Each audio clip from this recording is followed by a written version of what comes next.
Assalamualaikum warahmatullahi wabarakatuh. Salam damai sejahtera untuk kita semua. Om Swastiastu, Namo Buddhaya, salam kebajikan. Jangan pernah melupakan sejarah atau jas merah. Laporan utama: kontroversi kecelakaan hukum. Putusan PK Mahkamah Agung akan dilawan dengan PK oleh Kejaksaan Agung. Mengacu pada jurisprudensi kasus Muchtar Pakpahan, perlu lembaga pencari kebenaran? Bagai geledek di siang bolong dan mengejutkan banyak orang, begitulah putusan peninjauan kembali dalam kurung PK oleh Majelis Hakim Mahkamah Agung dalam kurung MA atas kasus tukar guling antara Bulog dan PT Goro Batara Sakti awal pekan lalu. Putusan MA di tingkat kasasi tetap menghukum Hutomo Mandala Putra alias Tommy. Selain itu, gerasi yang diajukan Tommy telah ditolak pula oleh Presiden Abdurrahman Wahid November tahun lalu. Muncul komentar pro dan kontra dari para birokrat, ahli hukum, dan masyarakat atas putusan itu. Sorot mata mereka tertuju pada putusan Majelis Hakim yang terdiri dari Dr. Andes Haji Taufik SH sebagai ketua, serta 2 hakim anggota, Haji Suharto SH dan Haji Kirman Hudiarto. Citra lembaga penjaga benteng terakhir keadilan itu kembali terpuruk. Ketiga hakim agung itu sepakat bulat mengabulkan PK Tommy. Dengan demikian, bapak 2 anak yang hobi rally ini terbebas dari hukuman 18 bulan penjara, sebagaimana putusan kasasi sebelumnya. Namun, tampaknya putusan PK Majelis Hakim setebal 181 halaman itu tak segera bisa berjalan mulus. Kejaksaan Agung memutuskan untuk melakukan perlawanan atas putusan PK dengan mengajukan kontra PK. Hal itu ditegaskan Kepala Pusat Penerangan Hukum Kejaksaan Agung Mulyoharjo Rabu malam pekan lalu. Pihak kejaksaan menurut Kepala Kejaksaan Negeri Jakarta Selatan Antasari Ashar yang juga mendampingi Mulyoharjo dalam jumpa pers melihat adanya kekilafan dan kekeliruan yang nyata dari Majelis Hakim. Kami tak sepakat dengan apa yang disebut Hakim sebagai novum atau bukti baru, kata Antasari. Menurut alumni Universitas Sriwijaya Palembang itu, bukti baru bahwa Tommy tak lagi menjadi komisaris utama PT Goro Batara Sakti sejak September 1996 pernah dipertimbangkan dalam memori kasasi dan putusan pengadilan negeri dalam kurung PN Jakarta Selatan. Fakta itu pernah dipertimbangkan dalam putusan sebelumnya sehingga tidak bisa disebut novum, katanya. Saat sibuk menyiapkan memori kontra PK di kantornya, Antasari menyatakan lagi bahwa PK atas PK yang diajukan pihak kejaksaan ada argumen hukumnya. Dasarkan penilaian atas pasal 263 KUHP. Katanya, dalam ayat 1 disebutkan terhadap putusan pengadilan yang telah memperoleh kekuatan hukum tetap kecuali putusan bebas atau lepas dari segala tuntutan hukum, terpidana atau ahli warisnya dapat mengajukan permintaan peninjauan kembali kepada MA. Menurut Antasari, dalam ayat itu dikatakan kecuali putusan bebas. Jadi kalau ada putusan bebas bisa dilakukan PK oleh jaksa dalam kurung bukan terpidana. Logikanya kejaksaan juga bisa mengajukan PK kembali, kata Antasari. Selanjutnya, tambah Antasari, Undang-Undang Nomor 14 Tahun 1970 menyebutkan bahwa dalam peradilan pidana ada hakim, penuntut umum, terdakwa, dan penasihat hukum.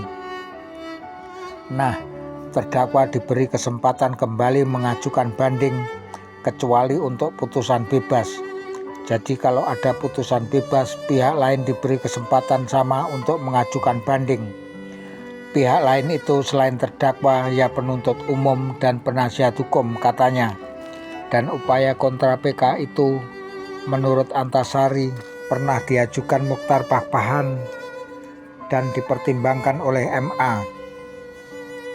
Pada tahun 1994, Mochtar diadili dengan tuduhan menghasut karyawan perusahaan swasta di Medan dan sekitarnya.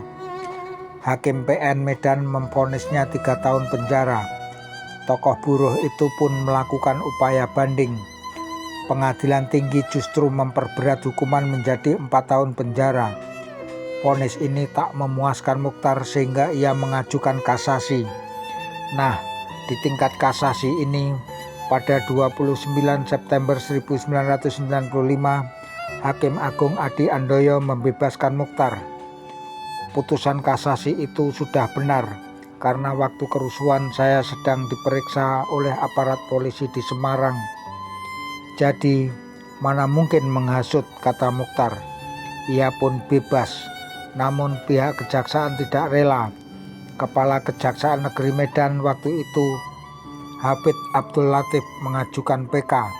Intinya meminta agar putusan MA yang menyatakan Mochtar bebas dibatalkan. Ternyata permohonan PK kejaksaan dikabulkan Hakim Agung R. Suryono pada 24 Oktober 1996. Terlepas dari situasi politik yang melingkupi kasus Mochtar ketika itu, putusan Suryono tersebut menorehkan sejarah hukum baru. Sebab untuk pertama kalinya hak PK yang hanya diberikan pada terpidana atau ahli warisnya bisa dipakai kejaksaan dan membuahkan hasil. Namun meski putusan PK dalam tradisi menjadi putusan hukum yang terakhir di lembaga peradilan, Mochtar mencoba melakukan PK di atas PK atau kini lazim disebut kontra PK. Sayang kontra PK yang dilakukan Mochtar tak pernah diputus MA. Waktu itu memang sempat terjadi sidang-sidang namun belum sempat diputus. Pak Harto keburu lengser katanya. Nasib kontra PK-nya pun tak jelas juntrungannya. Kini mendengar kejaksaan akan mengajukan kontra PK ke MA, Mochtar menanggapinya positif. Meskipun sangat berbeda posisinya dibandingkan dengan kasus kontra PK-nya waktu itu. Kalau tak ada aturannya, tambahnya kekosongan hukum itu boleh saja diisi. Soal upaya kejaksaan itu nantinya diterima atau ditolak MA, menurut Mochtar itu masalah lain. Memang di Indonesia sudah banyak kecelakaan hukum terjadi, katanya.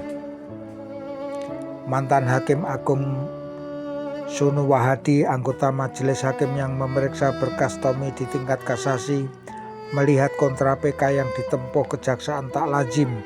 Namun menurut Sunu, hal itu boleh saja dilakukan sepanjang ada argumennya dan tak melanggar undang-undang. Yang penting bagaimana nanti MA menanggapinya. Memang permohonan kasasi dan PK di Indonesia sudah banyak menimbulkan kontroversi, ujarnya. Meski sudah diputus bebas murni, masih sering ada upaya kasasi dan PK. Sunu menyebut sederet upaya banding yang tidak lazim itu. Dalam kasus Mochtar Pakpahan, kejaksaan justru mengajukan PK kepada MA. Dan PK dari kejaksaan itu dilawan Mochtar dengan PK lagi.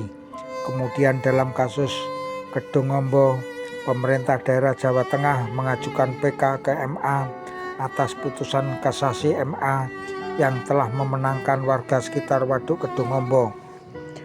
Selain itu, tambah Sunu, juga dalam kasus Gandhi Memorial School.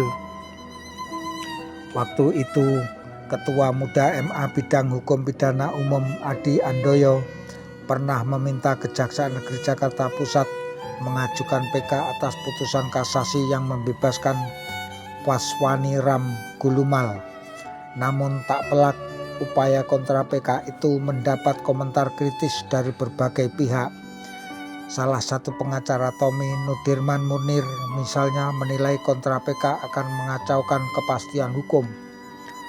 Undang-undang tegas mengatakan bahwa hak itu milik terpidana, bukan hak penuntut umum, katanya kepada Rita Triana Budiarti dari Gatra. Menurut Nudirman, memang tak ada larangan, tetapi kalau sudah dikatakan hak terpidana, berarti penuntut umum kehilangan haknya. Nggak perlu diatur lagi, itu sudah otomatis, katanya.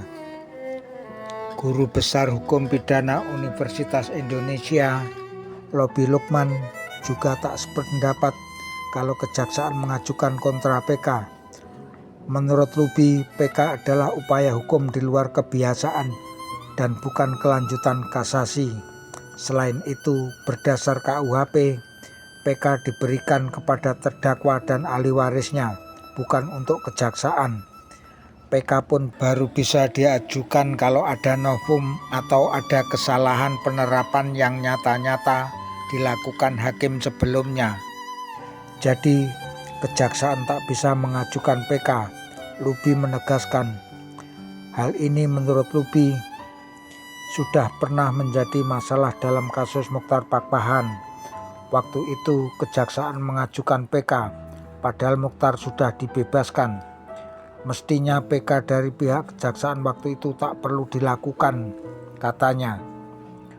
Upaya kejaksaan untuk mengajukan PK di mata Guru Besar Hukum Pidana Fakultas Hukum Universitas Diponegoro, Semarang, I.S. Susanto, tidaklah tepat. Sebab dengan cara itu tidak akan ada kepastian hukum. Kalau terus dicarikan pembenaran atas upaya PK yang diajukan, maka akan membawa presiden buruk dalam proses peradilan. PK kok di PK kembali, lantas kapan selesainya, kata Susanto. Saran menarik justru ditawarkan Susanto. Sebaiknya lembaga tertinggi peradilan itu berinisiatif membentuk semacam lembaga pencari kebenaran yang beranggotakan hakim-hakim agung yang bersih dan mumpuni. Lembaga ini melakukan semacam eksaminasi atau pengujian hukum atas putusan majelis hakim agar semua menjadi jelas. Kalau dari penelitian memang ditemukan adanya penyimpangan yang menyebabkan kekeliruan, maka putusan yang telah dikeluarkan harus dicabut. Katanya boleh juga. G.A. Guritno, Hendri Firjani, Samsul Hidayat dalam kurung Semarang, dan Jainal Dale dalam kurung Makassar. Gatra 13 Oktober 2001, halaman 29 dan halaman 30.